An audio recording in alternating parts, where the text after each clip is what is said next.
Je me lève et prends mon café serré sur le plan de la cuisine américaine. Avale une tranche de pain de seigle ou un reste de gâteau. Je m'assois face à la baie vitrée et j'ouvre Google Chrome. Un œil au mail rapide, puis j'ouvre Google Earth et je reprends où j'en étais.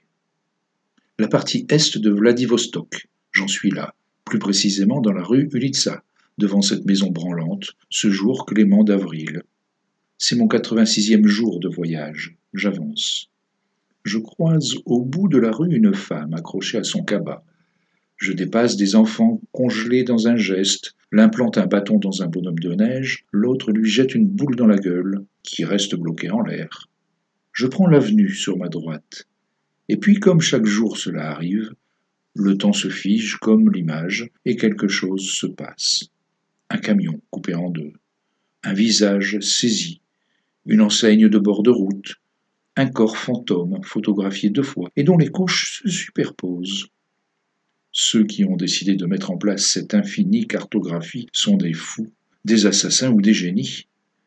Je les imagine chaque jour trimballant leur matériel sur les routes du Mato Grosso et les vallées de Guinée-Bissau, trempant leurs pieds dans le Tibre avant de repartir vers les collines de Hong Kong, pour en revenir avec des clés USB pleines à craquer de ces milliards de prises de vue absurdes et sublimes. Seuls des esprits atteints d'une furieuse mégalomanie ont pu imaginer une telle entreprise. Qu'est-ce que l'homme aurait bien pu faire de plus après les conquêtes, les asservissements, toutes les manières qu'il a mises au point pour domestiquer l'espace? Eh bien ça, Google Earth.